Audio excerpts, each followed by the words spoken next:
Hello, èmi ọ̀rẹ́ yín, èmi ojúlùmọ̀ yín, Adébùkọ́lá. Mo tún fẹ́ bá wa sọ̀rọ̀ ìgbìyànjú lónìí kí Ọlọ́run kó ràn wá lọ́wọ́ láti lè máa gbọ́ ká sì máa mú lò. Lónìí mo fẹ́ bá wa sọ̀rọ̀ nípa bá ṣe máa handle conflicts. How do you handle conflicts? Do you handle it positively or negatively? Kò sí bó ṣe lè ṣe tá máa ṣọ̀rẹ́ tá ní jà. Kò dẹ̀ sí arẹ́ má jà. Ọ̀nà wo la ń gbé gbà tí ò ní fi di wàhálà.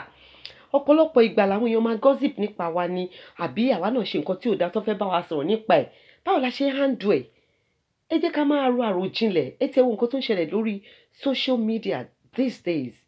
Ẹ wo bí ìṣẹ̀lẹ̀ ńlá ṣe ṣẹlẹ̀ tí ẹni yẹn bó ṣe gbé ọ̀rọ̀ yẹn. Bó tilẹ̀ wò ó lè jẹ́ òun ló jàre, ó ti di pé òun ló jẹ̀bi báyìí.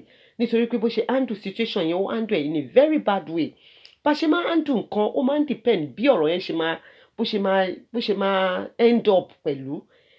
Tí a bá gbọ́ nǹkan nípa ara wa àbí èèyàn kan ṣẹ̀ wá bọ́ sọ̀rọ̀ wa láìdá àbí wọ́n fẹ́ bá wa sọ̀rọ̀ ká lè yí padà ni. Ẹ jẹ́ ká máa kọ́kọ́ ronú wa pé Ọlọ́run mọ̀ nípa ẹ̀, ó dẹ̀ fẹ́ ká change ni, ó dẹ̀ fẹ́ ká mọ àwọn tá máa bá ṣọ̀rẹ́ ni, àwọn tá máa bá rìnrìn àjò wa ni.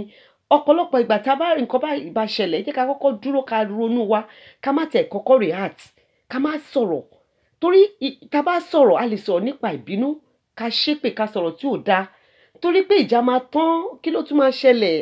A ti sọ̀rọ̀, a ti balẹ̀ jẹ́. Ẹ má jẹ́ ká máa react volatilely tí nǹkan bá ṣẹlẹ̀. Ẹ jẹ́ ká máa take time wa, ká tẹ̀ kọ́kọ́ lọ gbàdúrà nípa ẹ̀ kí Ọlọ́run ràn wá lọ́wọ́. Ká jẹ́ kẹ́mi Ọlọ́run darí wa, ìgbésẹ̀ ká máa gbé.